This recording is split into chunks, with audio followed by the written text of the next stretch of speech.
You may not be as influential as you think you are. This may be a bold statement, especially because you don't know me, but what if I was right? Have you or your teams ever considered how you, your message, and the experience your listeners have with you comes across? Have you ever given thought as to how your communication may be sabotaging your influence without you even knowing it? Most leaders my team and I have worked with haven't given thought to this question, much less taken the steps to increase their awareness of how their listeners hear and see them, rather than what they believe to be true. You can imagine how many times I hear the following misperceptions. I communicate all the time. I'm comfortable, therefore I'm a good communicator. When I know my topic, it's easy. Be careful with these two. Comfort and easy does not equal influence. It's natural human behavior to base our opinion of ourselves on how we feel when we communicate, rather than the facts of how we actually look and sound. Our thinking is, I feel good, therefore I am good. More often than not, what we feel inside doesn't translate to what listeners are seeing and hearing.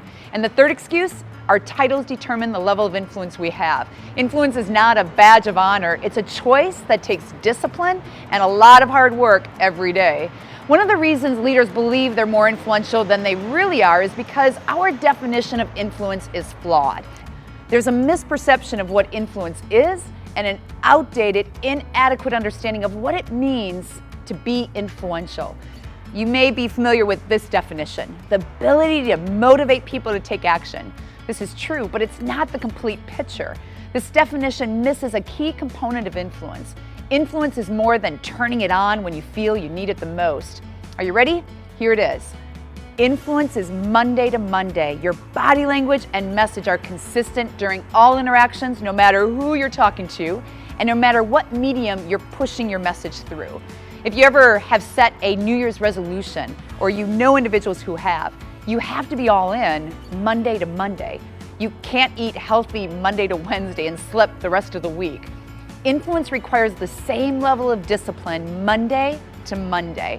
Influence means you have the ability to move people to action long after the interaction occurs.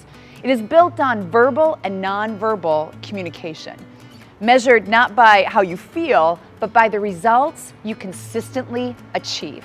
A critical skill that can be developed by anyone through feedback, practice, and accountability.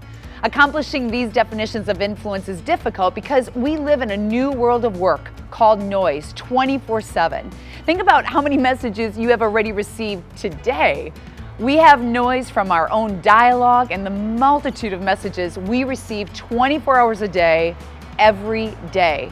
This is one of the many reasons why it's more critical than ever to consistently be influential Monday to Monday. Over the next several months, I will help you get there. You will have the opportunity to take a closer look at what your listeners see and hear, rather than what you may believe to be true.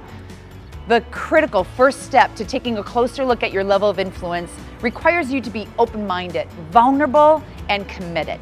Influential communicators acknowledge that they don't know everything, and they are open to self-discovery.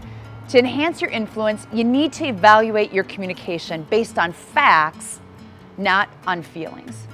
You need to get to the heart of what is really going on by experiencing your communication through the eyes and ears of your listeners and your readers. Over the next several months, I will share with you practical and immediate how-tos for gaining a greater understanding of how you communicate to continuously grow you and your team's influence. Until next time, wishing you influence Monday to Monday.